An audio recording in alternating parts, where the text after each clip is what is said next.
How you going, guys, and welcome to another episode of What Do You Do for a Crust? With us today, we have I want to make sure I get this right, Water Operations Manager. Yeah, that's correct. Sounds very, very important and serious. To the people who work under me, I think it is, but for me, it's just another day at the office.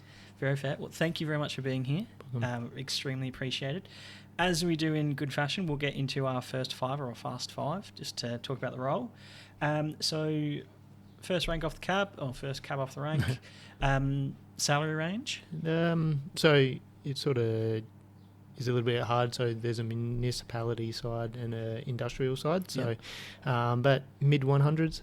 Good money, very, very good money. Yep. I think probably the most money we've had on this show so far. So well done. Pathway in learning. How'd you get into it? I actually sort of fell into it. So there was a local mine, and I had a friend who was working there in the water side of things. So they needed someone pretty quickly, and he threw it out to me. So I thought I'd jump in on there, and didn't get much training. Jumped into into the deep end into a deep end, yeah, and from then I didn't even know the terminology of water, and I'd come from house building, and jumped into there, and then started the journey through. So pathways that we currently have are a lot better than what we used to have, and I like to think I have a big part of that. But nice. Pathways can be from trade backgrounds, so electricians, plumbers, to the typical trades. There's also traineeships. There's cool. Certificates in water, so Certificate 3 in wastewater, Certificate 3 in water treatment operations, and also traineeships, apprenticeships. So good avenue of pathways, realistically. Yeah, and typically in the industry, people move around because it's pretty specific. Very fair. So, It sounds unique, but definitely sounds very interesting. Attributes and traits. What kind of attributes and traits does someone need to have or develop to be a water operations manager? I think you need to know the technology. You need to know your, water for what it is. People think of water, you turn on a tap and it comes out, but it's actually can be quite complicated. So I think having the experience in understanding what a client might need, what your staff need, and what the business needs as well. So, kind of put them into those three things. So we're sort of talking industry knowledge, sales and customer relations, and then sort of leadership management kind of stuff. Pretty much, you said it in a much more diplomatic way than I did. No, but, I liked your expression. I really did. Growth and opportunities. What's the future opportunities and such for a water operations manager? Well, it's interesting. Municipalities, you can always move into that space, and that's government work, or subcontracting to government. There's consulting, if you know enough of what you talk about. The consultants seem to be. There's a lot of them, but if you know what you're talking about, there's a way there. But general manager roles, so getting towards like board member sort of roles. You can start your own business and offer that. So there's a few different ways. I guess the next opportunities would probably be like Australian managers, or looking across into sort of different specific areas. But yeah, I mean, there's growth opportunities for sure in the water industry. Very fair. Yeah. I'm very keen to unpack with you the water industry in general, because it's like you said before, I don't think a lot of people would understand the complexity, how important it is. We all turn on the tap and just assume water's going to come out of it, but it's obviously very important. We all need to. What is it? The human body's 60 or 70% worth of water. I've got plenty of water facts. We're going to love you on this podcast. I'm sure you'll love it. The last one as well. Pros and cons. What's the pros and cons to your role? Cons. Well, for my role specifically, we'll go with pros. Like once you're in the water industry, I don't think people come out, because it's such a. Once you learn those skills, they're very desirable throughout the industry, and it is such a small industry. Plumbers and what we do are different. So plumbers help get the water to where they need, and what we do is help make sure the water's fine to be able to get to where it needs to go. So once you're in there and you start to develop these skills, not too many leave the industry. So that's a big pro. The money's pretty good. I mean, in the industrial space, you're working with some big miners and other places like that who, without water they cannot operate, so they're more than happy to make sure that that's funded. Some of the cons, the work environments that you have to go to, you know, it's hot. Yeah. Okay. In Australia, typically where there are big industries, it's not in the middle of a city. It is typically out where water's scarce, and therefore, you know, the conditions that you have to work in on those side. I work in an office these days, so it's not too bad. But yeah, I think there's a lot more pros than cons. Definitely a good sign for a role, that's for sure. That's our first 5 or a fast 5. So pressure's off, rest is just ad hoc. Can I ask you, in sort of layman's terms, because this is for myself and for listeners, a water operations manager, what specifically is it that you do? So I work in the industrial space, typically. So we provide a service to clients, and those clients can range from food and beverage to resources, mining to municipality. So typically what happens is someone has a water source or has access to a water source, but it's not of the right quality for their product or what they want to use the end use for. So they'll engage with water treatment companies to say, I need to treat this water to get to the specific quality that I need for my product. So my job is to make sure that what we have put in place, you know, from a quality or quantity standpoint, is being delivered 24/7. So we do that from a multiple range of avenues. So contract manage, make sure that we're meeting what they're paying us to do. Make sure my guys are, you know, happy, trained, you know, have a sufficient amount of work. Obviously, from a company perspective, bring in the right amount of revenue, hit my revenue targets. Safety is probably my biggest thing. We work within hazardous chemicals, pressures, hot areas, working from heights, confined space. So making sure that that's all safe and the guys have the ability to be able to do the job to safely and efficiently as we can. Very fair. A lot to unpack there. I think from the sounds of it, you know, in the 7.5 minutes we've been recording, I would say it sounds... That's actually gone quick. It goes very quick, I promise you. It sounds like that mid-100 range K is you're worth every penny, because that's a hell of a lot of things to be covering over. Yeah, I mean, there's other people, obviously, other departments that we call upon. But yeah, in the end, the buck falls with me with what happens within my area. So I manage South Australia and Victoria.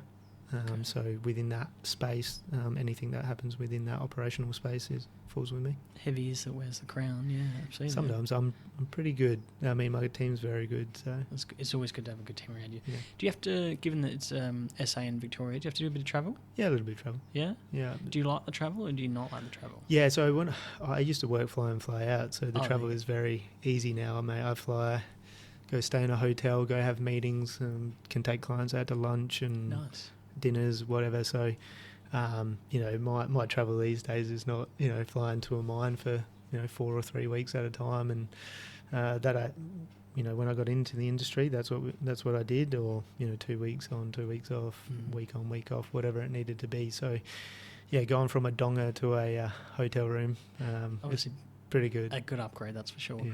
Is there, what appealed to you to be in this industry? Is it, do you have a fascination with water, or is it just sort of, like you said, you know, you sort of fell into it? Yeah. Yeah, it was kind of interesting. I wanted to go to the mines when I was younger. There was opportunities to go out there. So I started with a portable camp company. I really didn't like it. So when I had the opportunity to jump into this mining space, I knew nothing about water. And, you know, I tell my guys these days that, you know, when I jumped in, you know, conductivity is the measurement of salt in water, and something that is very important to our industry. TDS is very similar, but and so what's TDS? TDS is total dissolved solids. Oh, okay. So what you can't see in the water. So I didn't know these terms, and everyone was talking to me about them, because that's, you know, at the end of the day, that's the quality of the water typically that people want. So yeah, I had no idea about it, and I think I was 4 days with someone, and then I was left on my own. And so I just had to learn this stuff pretty quickly. On a mine site, working 12-hour days, getting paid pittance really for what it was. I guarantee that the company that I was working for, which is the same company I work for now and manage, so were, you know, a little bit taking me for a ride there. But You've worked your way up, and correct. you know. But yeah, it was very interesting at the time. It's something I knew nothing about, and then once you start digging in, you can't stop. I have not had the same day. People go to work and they say, "Oh, it's the same every day." I haven't done the same day ever in my 13 years. Nice. So it's always different. I mean, that's definitely a huge appeal, particularly for those individuals that like variety. Yeah. You know, it's always nice. Different challenges, different problems to unpack. It sounds, particularly when you're talking about, you know, the quality of the water and such, it sounds almost very like chemistry based, and it sounds like you really need to know your stuff.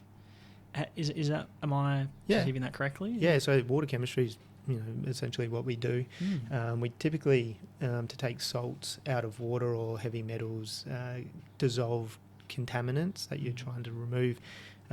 You go through like desalination process. So most of what we do, I'd say probably 80% of what we do is desalination technology, because you drill a bore, you'll find water, it's too salty to use, you've got to take the salts out, and reverse osmosis is 9 times out of 10 of what we use, if not 100% of the time, depending on if you have what technology you have available to you at the site. But quality to take, you know, quality dictates, you know, the end product for the client. So chemistry, I failed science at school. And it wasn't until I got into this industry where you're doing literal chemical tests to test iron in water, or arsenic in water, which is a 30-minute test, you know, and then to use it every day surprised me and surprised a lot of people I know too. But is it the practical application of it, I guess? You know, there's a difference to learning things out in site and practical hands-on compared to learning in a room. You put me in a classroom with you know, a chemistry teacher up there, and I'm probably not going to listen, but you show me what's going on site, and it you know, it makes a difference at the end of the day to someone's quality of product. I'm probably going to listen a little bit more and take more of an interest. So very fair. Can I ask you then, a bit of a loaded question, I'm sorry. What do you think of SA's water? In comparison to... Well, yeah, in comparison to other states' water? Oh, Melbourne was beautiful. Yeah? I mean, they get snow melt though, right? So South Australia, at the back end of the Murray River, when people want to extract whatever they want to extract out of it. So the Murray River is still South Australia's main lifeline for water. We have reservoirs. A lot of those reservoirs, as people probably don't know, are actually pumped from the Murray. So they're just holding...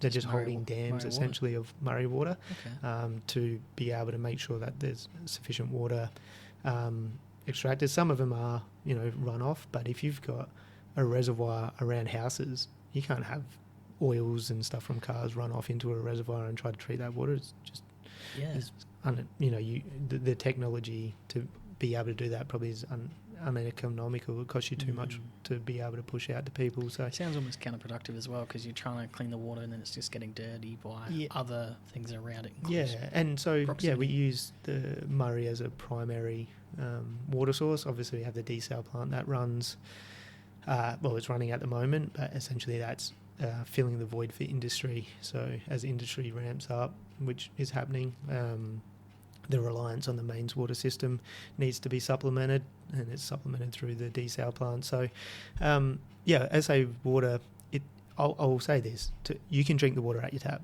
The amount of shit that it's got to go through to be able to get to the tap, mate, it's fine. I mean, I'll drink tap water every day. Yes, the different tastes, you can blame yourself being an ex-plumber. You can blame yourself for some of the pipes that it goes through. But, 100%. But, having... the checks and balances that you have to bring water to the municipal market, drink your tap water. There's nothing wrong with it. I do have filters on my water. That was my next question. You read my mind. Yes, because you know there are things that have to be. And you're in the industry, so of course you're the best person to. Yeah, I mean, Pure Tap's a rip-off. I don't know if we can say that, but you can absolutely. I don't want to name drop. I might get defamation, as we spoke about before. But any of those sort of filter options, I used to install them, and it's literally a carbon filter. Sediment filter. It cost me $20, and they're charging people $95 plus labour.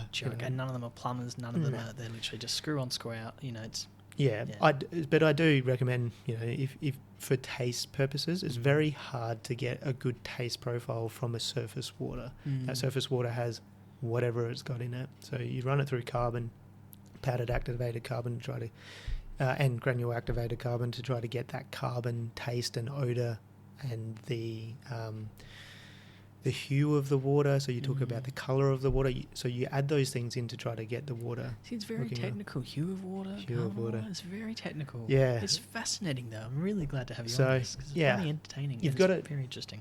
You've got, like, the taste is very hard. So having a carbon filter prior to your drinking tap makes it taste better. So, yeah, I agree. South Australia water doesn't taste so good. I mean, Melbourne water's fantastic. To the point where my exposure in Melbourne isn't as good because they've got good water to the tap. So who needs to treat it to a better standard? Not too many people. So, the business within South Australia, Victoria, and Queensland is a lot more onerous on water treatment than, say, Victoria, Tasmania. Tasmania's got the world's best water, I'm pretty sure. So, yeah. It's a good label to have. Okay. Where do you sit on, I don't know if this is an appropriate question or not, where do you sit on fluoride? Fluoride, well, it's an interesting one. So I work in typically the industrial space and we don't do fluoride. I understand it's in municipal water.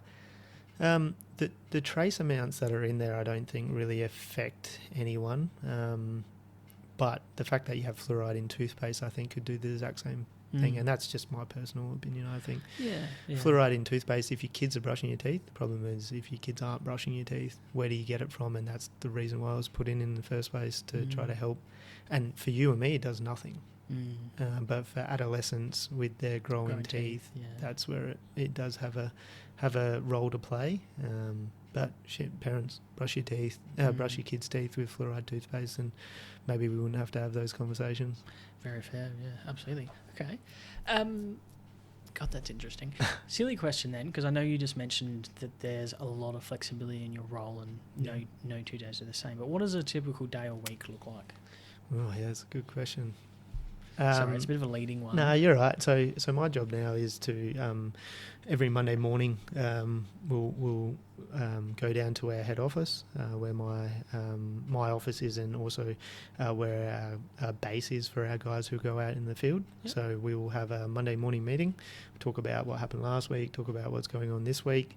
And then from there, my guys will go off to whatever place they need to. So, be that catch a plane and go to a mine, or be that drive to steelworks, or go to a brewery, or wherever our requirements are.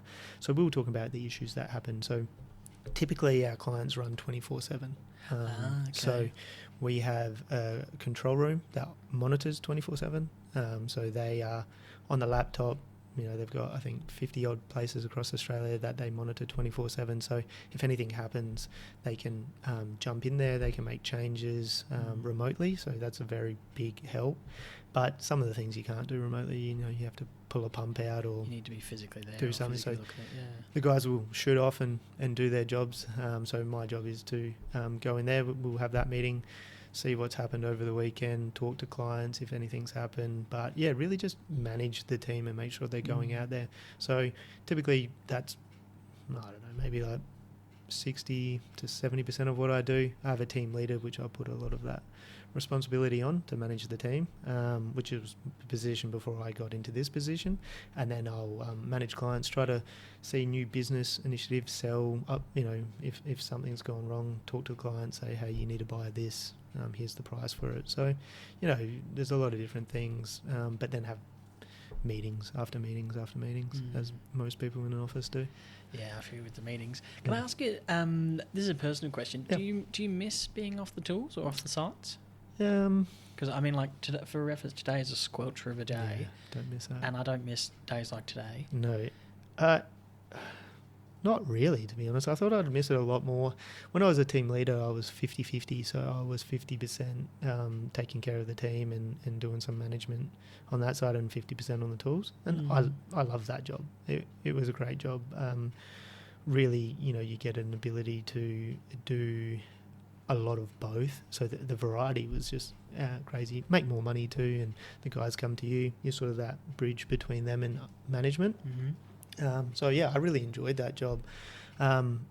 but I did it for like 10, 11 years. So, to jump off the tools, I'm probably not looking to go back on them Very fair. anytime. And So, it's progress. It's Yeah. the step forward. That's very fair. I feel like I've probably contributed a lot more now. So, for instance, my guys can call me at any time, and what takes me maybe a minute to understand, they might have been battling for 2 hours. So I'm happy to be able to take that knowledge and then impart that on them. I'll always take those calls. One thing I won't allow them to do is to call me for the answer. Work it out. What have you gone through? Talk me through what you went through to come up with here, and 50% of the time they've got the right answer there, or they're 90% of the way. They just need that little nudge. So that's kind of where I feel like I'm more valuable than being on the tools. That's good management. That's really good management. Empowering your team, upskilling, all that good stuff. I find I'm not in management. I'm sort of in middle kind of leadership, but I find the best manager are those people that have worked their way up, because they have real experience. They know exactly what you're going through. Yeah. They've done all and been all and seen all, and they do have that kind of mindset. They go, there tends to be a calmness that comes with it as well. They go, yep, no worries at all. I get this. Everything's gone to shit, but we'll make it work. Yeah. It's fine. Yeah, I get that a lot. Because we have to operate these things 24/7, and say they go down, and the guys are on site, they're freaking out, running around. And I've been in those situations, and it's not a good feeling to be in, and maybe you don't know how to fix it, or maybe you can't fix it. Maybe there's not enough stuff. Maybe that client, so then they come to me, and I know that client hasn't bought the critical spares that we told them to buy. So they're freaking out, but on my side, I'm ringing them up and be like, remember we told you to keep that pump? It's not there. Your plant's down. Here's the cost to be able to fix it. Loss of revenue. This is a call they've made. In the end, we manage risk. What risk are you willing to take with your business? And the water treatment aspect of all these businesses, shut up shop. I was going to say, it's very important. You're not getting quality water, whatever the product or intention is. If it's not where it needs to be, you can't just we'll get away with it. You'll end up on the news. Yeah, so some major facilities for South Australia, some economy, but for instance, like major gas plants. Without water, they don't process gas. So we have redundancies, and major gas companies are willing to pay decent money to have redundancies, but in the end, if they're more than happy to tell us, if you shut down and we have to shut down, you're talking about, I think one of them said $5 million a day. Some of them say, $10,000 an hour every time we shut down. Well, pay the money and keep and manage your risk the way that you want to do it. So, the guys do have an issue with that. Obviously, my job is to manage those clients and try to do the best, but we can only manage with what we can. And coming up through, that's probably one of the things I had to learn was it's not always our fault. I like your mentality on even explaining the risk or the potential, having to manage the risk. Yet you're calm. You're like, we'll make it work. How do you manage the stress, I guess, is what I'm asking. That's a good question. I think I got a lot of... So I can only talk about, obviously, my experiences. There's 3 other managers around Australia. We bounce off each other. But I feel like, being open and honest with clients, I build good relationships with the clients. I could tell you every one of their names, some of their kids' names. So being personable. So then when you need to have those conversations, you're starting off on a really good foot. And, don't bullshit, just let them know what the facts is. There's plenty of people who I've known who've gone up through and gone, try to talk you through, and they lead you down a path, and then in the end of the day, you're both sitting there like, what? And all they're trying to do is cover their ass. Like, if we've made a mistake, I'll say we've made a mistake, but you are where you are. How do we get out of this? Let's work together. You strike me as the person as well who's going to go, we've made a mistake, but this is what I'm doing to now rectify it. Yeah, trying. And, or this is the options we've got. What would you like us to do? Yeah. And go from there. Yeah, but, SA is a small state. Everyone knows everyone, or it seems like everyone knows everyone. Those lasting relationships I would agree, are really important. Yeah, and the water industry is very small, so everyone knows everyone too. So Okay. you want to have good relationships, but at the end of the day, it's not always your fault. So you have to remind the customers about that as well. Very fair. We're dealing with big bickies there. Like, you're talking about some avenues where it's 10 million a day, 10,000 an hour. Scary money. How do you? Has anything surprised you with some of the companies, and you're like, hey, we suggest you get these spare parts, and they're like, nah, we'll risk it. Yeah. Have there been those things that have surprised you? One of the world's biggest companies who, Jesus. you sit there and you go, how do I have a client who, might have an annual revenue of $1 million and I can get them to hold a $10,000 pump, but you have, in the billions, and I got to go through a whole process of trying to explain myself as to why you need that, So I think as the companies get bigger, they have more input from more people. They put more procedures around the way they do things. So, municipalities are just, it's crazy. They're for good reason. They have all those policies and procedures. Yeah. They're supplying a lot of water to hundreds of thousands of people. So you need to go through the checks and balances, and essentially it's taxpayer money a lot of the time. I understand that, but when you've got a multitude of people all onto the same thing and you're paying salaries on that, I think there's probably a bit of a waste there. But when you go into the bigger the companies get, the more that is, I see that as to being true. So, deal with, someone who's running their own brewery, pretty easy. You just tell them, hey, this is how it is. This is how it is. We're happy to help you. I'll say to them, from the smallest to the biggest, we're happy to be there for as little as you want, little input as you want, or I'm happy to take over and just run it. So some of the clients, they don't care about water. It's not their product. So they'll pay us to take full risk, and we'll manage that, take full risk on the asset. They just want quality and quantity. If it's outside of that, we'll get abatement, so they won't pay us as much. But if it's inside that, we'll take care of the water treatment asset. We'll take care of all the spares. We'll take care of, if anything goes wrong, we'll pay for it. So there's a massive risk there. But within doing that, we also understand that we want to see the next best technology that can save us money. So that we're bringing new technology into the market. It works well for both. And in the industrial space, they're more than happy to fund innovative techniques. Whereas, the municipal space has to keep price under check, because you don't want to pay more than $3.22 a kilolitre at your tap. So they're less likely to want to invest in future tech efficiencies, upgrades and improvements, because they're just restricted by budgets. And I would argue, from what we've just discussed, practices, procedures, getting through that process of approval. Yeah, just red tape. Yeah, red tape. Okay. You mentioned advances in technology and that. Can you unpack that a little bit for us? I'm curious, because it is a really interesting space. What kind of things are we seeing new into the water industry? Yeah, there's a fair bit. I actually feel like there's a lot more in the last maybe 2 or 3 years than there was for the previous 10 years that I've been in the industry. Ceramic membranes are probably coming pretty big in the industry. You're going to have to explain that to me.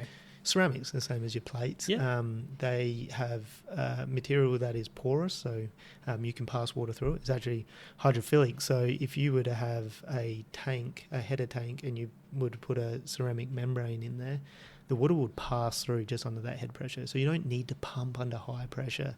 And a lot of what we do for desalination is under high pressure. This isn't desalination. This is to take suspended solids out of the water. So this is to take them and viruses out of the water, and cryptosporidium and all the nasty bugs and stuff that are in water. With this this isn't a hypothetical, sorry, but as in with this situation, what kind of literage are we talking?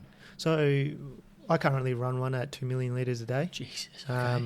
Which is one of the bigger ones in South Australia. My God.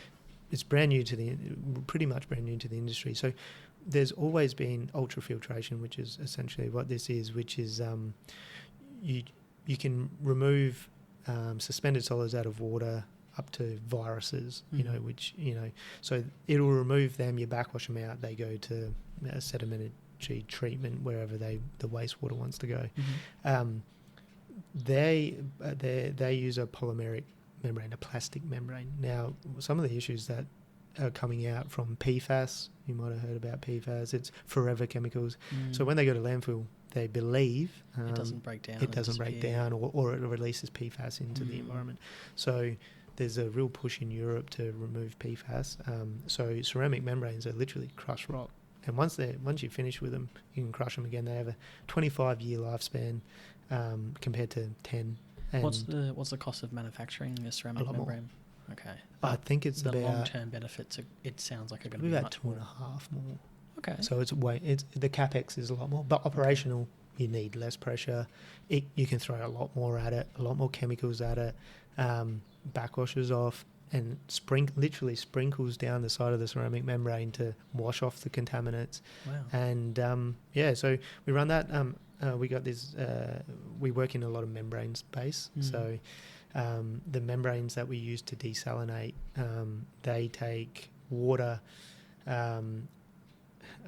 I was trying not to be too complicated. That's okay. No, go for it, absolutely. So a membrane is what you use to take salts out of water. That's your sort of structure, I guess, that's in between the process that sort of processes what it needs to. Yeah, so you push water under high pressure through a membrane and the salts stay on one side. And that's what clears, yeah, okay. Yeah, and heavy metals and dissolved solids and that sort of thing. And then the clean water comes out the inside of the membrane.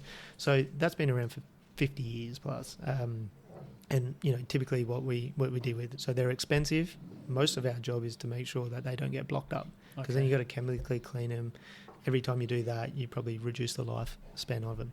So I've got an asset right now with over $1 million worth of them sitting in it. So it's my guy's job to make sure they last as long as they can, because we don't want to be changing them out. So you want to try and keep them clean and clear without having to use a chemical input, so then you get longer lifetime. Correct, yeah, and they keep doing the job for longer. The longer they last, the better for everyone, because they just go in the bin. You can't regenerate them. So we now have this product coming from the US that has redesigned the way that has happened, the first time in say 30 years, whereas you don't need as much pressure and you can get more membrane more surface per membrane, so therefore you can treat more water under less more space, more efficiency. So that's coming to the market. Is that just like it's got greater surface area in general? Correct. And the way that they do it is through they're using 3D printing. Cool. So that's pretty cool. We're bringing that to the market. And so what material was that? The membrane itself. Yeah. You're testing my knowledge there. Polyamide. Okay. Yeah.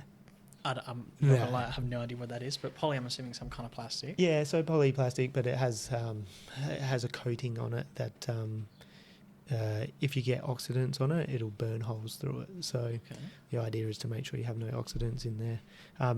Scale can build up. The more salt you push through, the more salt will sit on the surface. So you'll get some scale, and you need acids and stuff to remove that. Chemicals to make sure that doesn't build up. So chemicals are a lot, but yeah, that sort of innovative stuff we've got in the industrial space, but now the municipal space is starting to sit up and notice that, hey, we can make more water at the same without replacing millions of dollars worth of assets. So yeah, it's a pretty cool space to be in.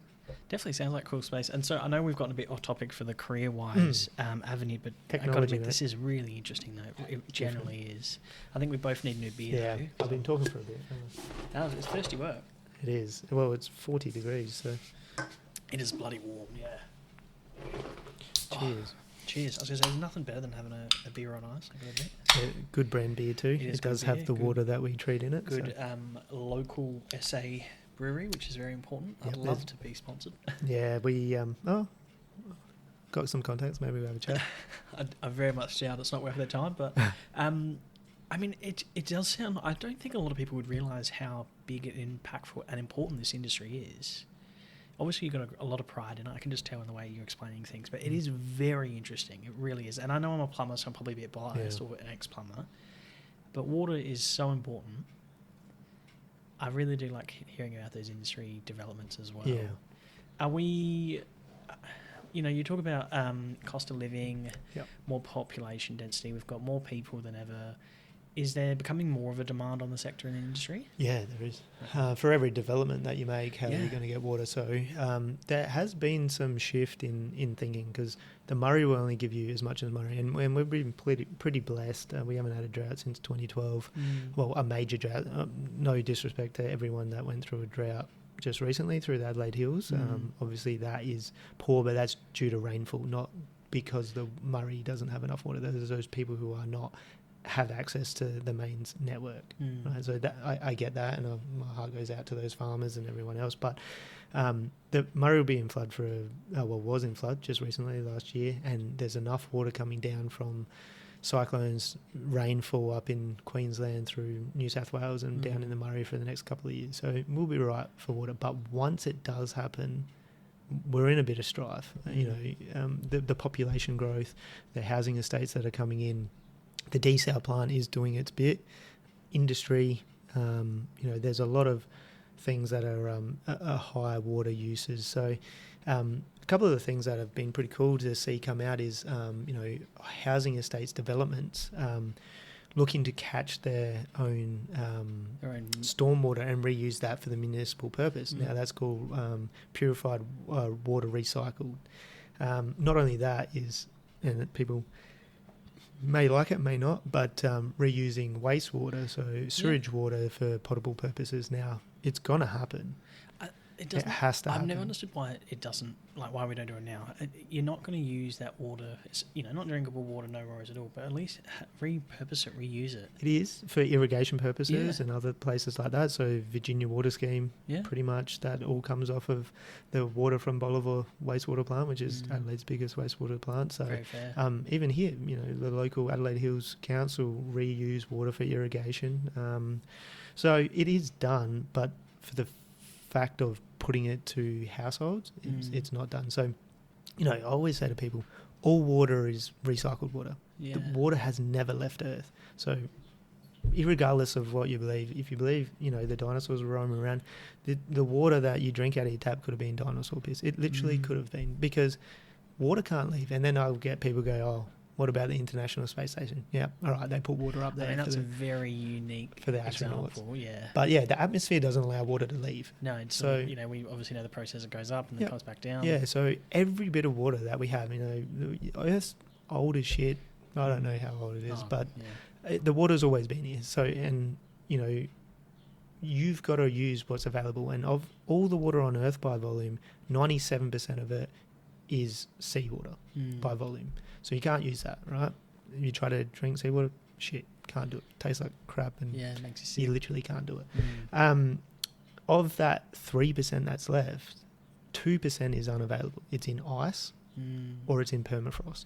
Gee, okay. So it leaves you 1% of all Earth's water to irrigate, drink, shower, wash your car, water your lawn. We all love our lawns. Yeah.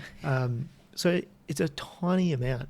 They work it out. If you were to fill a 200-litre drum, a 44-gallon drum for those who are a bit older, 200-litre drum, you take a teaspoon of water, you drop it in there. That's the amount of fresh water on Earth that we can use. Jesus, that's a really good visual example. Yeah, so, we've got to get better at how we use water. Now, I'm not saying don't water your lawn. I'd do that as much as anyone. Yeah. But we've got to recycle. We've got to find other avenues to reuse water. Pumping it back out into the ocean is not the most sustainable way to do it. Yes, we pull it in and desalinate it. Fine, that's going to happen more and more. But there's more energy that goes into that, and a whole lot more cost, Huge. expense, time. Yeah, I mean, the one that they're going to put in up the top of the Gulf there to support the mines, you're talking about 240 million litres a day being produced. So that's not even what comes in. So, you're probably 40% recovery on that. You're talking about, I don't know, 700 million litres of water coming in. Good quick math. It's a lot. I know that when I just left my trade, they were bringing in a clause where any new builds you had to have your side, you had to have a rainwater tank on site. It had to be pumped and it would feed to your toilet. To your toilet, yep. Yeah.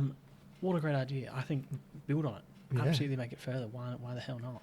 Yeah, I mean, if you live on property, a lot of people got EnviroCycles for their septic system. Yeah. So that'll, through natural bug growth and treat its own water, but the effluent that comes out just goes through an ag pipe, put that into a veggie garden or put that on your lawn. It's very good whatever. for gardens as well. Yeah. Generally is. Oh, yeah, great for it. So, yeah, there's plenty of opportunity to recover more water. It's just technology's got to get there to make it economical. I mean, if it costs too much to do, no one's going to do it, and nor should they.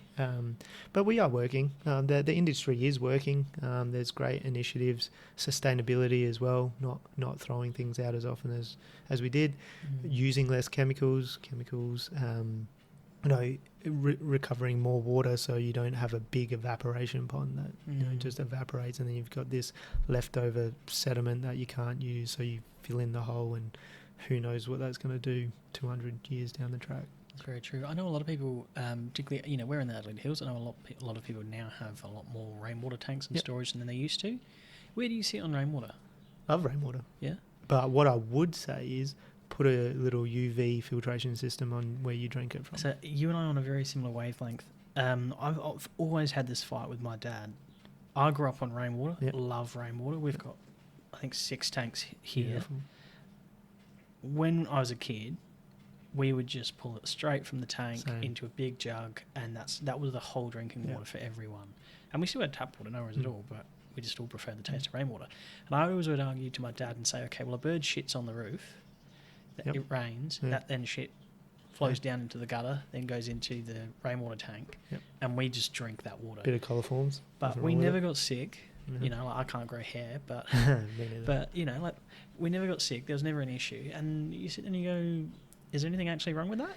No, not really. I mean, depends what's in there, I guess. You get a possum that falls in there and dies, you're in a bit of strife because it's going to pollute that water.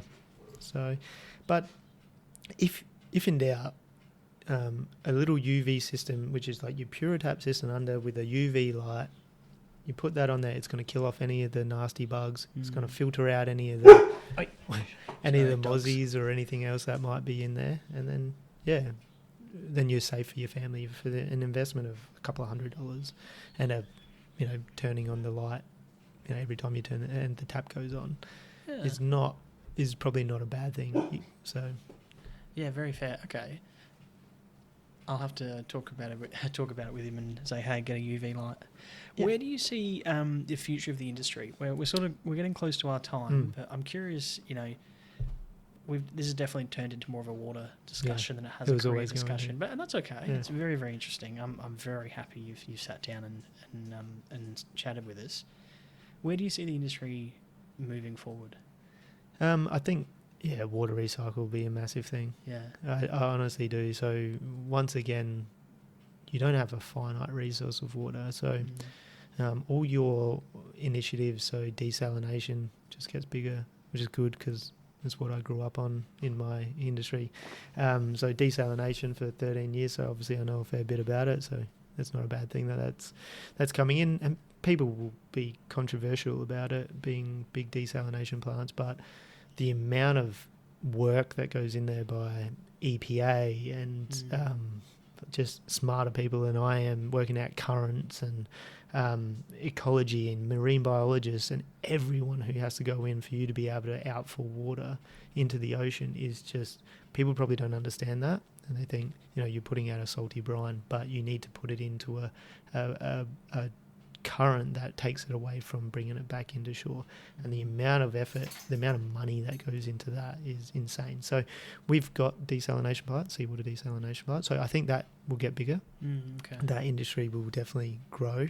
Bore water desalination is another big thing, so farmers are now looking into it. So the reliance on the Murray River has to reduce. So how do you do that? You can capture stormwater and retreat it, bring it back in for irrigation.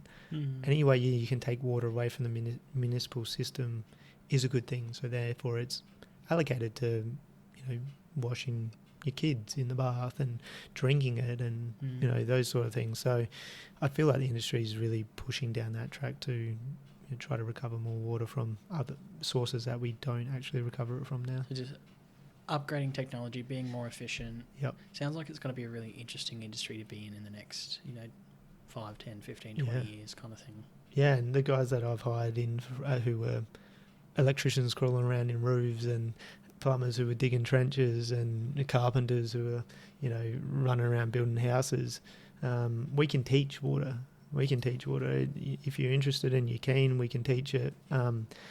But you need to have some skill sets to be able to, go in there and fix things up and whatnot. So the industry is evolving, whereas you used to get, a lot of engineers coming in. But I think we're changing the mould of that now and saying, let us teach people who have really good skill sets, but let's just push them in the way of the water industry and take advantage of it that way. Is it an under-resourced industry? I don't know if it's under-resourced, it's just looking for changing in the way that it needs to be. That's good. Supported. So bringing people in from outside, teaching them, bringing them up. We've got an apprenticeship program, nice. Traineeships, those sort of things. But it's being probably led by private industry rather than the actual sort of municipal centre. Okay. Yeah. I like that you say municipals. Most people just say government, but I appreciate that you say municipals. Sounds much fancier. Yeah. How have you found... I'm curious, we're pretty much at time, but I'm curious just to sort of finish out and try and circle back to specifically your role. Yeah. You've gone from flying out mines to then on the tools / leadership to then now full, I wouldn't say corporate, but full sort corporate. of, executive senior leadership kind of thing. How have you Seat found the China, change? whatever people want to go. Yeah, I mean, and don't get me wrong, I work with a lot of seniors and executives and directors and whatever label, to whatever industry. There is a lot of importance around the future strategic direction. Yep. Their head is the one that's on the chopping block. It is a lot of pressure. It is a high situation. How have you found, I guess, the journey in general? I know that's a very open-ended question. I think I've been pretty lucky. I think if you really are passionate about what you do and you continue to try to get better every day, and all you try to, if you're trying to help the company, your team, I think if you're not bullshitting people, you say, if you don't know something, say, I don't know. Like, I think the problem that you have is when you bullshit, if you're trying to bullshit to people up top, they'll call you out pretty quickly because they haven't got there for no reason. So they can normally tell when you're trying to feed them bullshit. So normally you just say, I don't know, but I don't know. That hasn't really answered your question. I've been pretty lucky with the way that I've come up, but I think it's the mindset that you come up with. My job, as I see it, and the company's job, as I see it, is to support those guys on the tools. And the people who build stuff for us. They're the revenue generators. Our job is to make sure what they can do. The strategic side of it and the growth side, I think, is important in that water recycle side of the place, and which is where we're trying to play most of our hands in. And we're, it has to go that way. So, even if it's not there now, the investment needs to come and someone needs to lead the way. But yeah, the strategic side, for me, I think knowing that and working with those technologies, I'm pretty lucky in South Australia. We implement a lot of that new technology. So I get to learn it prior to others. And that will help me go through for the future, because that will be the future of water. And I think, your SA Waters will need a lot of private help going forward, just because the growth and the vastness of it is going to be too big. Sector. Yeah. We are at time. Cool. Thank you very much for being a guest on the podcast. This has been extremely informative. For you and me. I've loved this. I really have. My wife goes, water boy. No, and, my God. There's nothing wrong with that at all. It's very interesting. It really is. And it's very important. I don't think a lot of people would realise. I think, not to surmise, but I do think people should acknowledge the appreciation that there is clean water that comes out of the tap. I've had a long shitty day. I'm going to go have a cold shower, run the sprinkler, fill the pool, whatever it might be. Still 50% of the world don't have it. So I mean, it's crazy when you think about that, isn't it? We are extremely lucky. Crazy. Yeah. Thank you. Not a problem. Very much. Thank you, mate. Much appreciated. Cheers. Easy.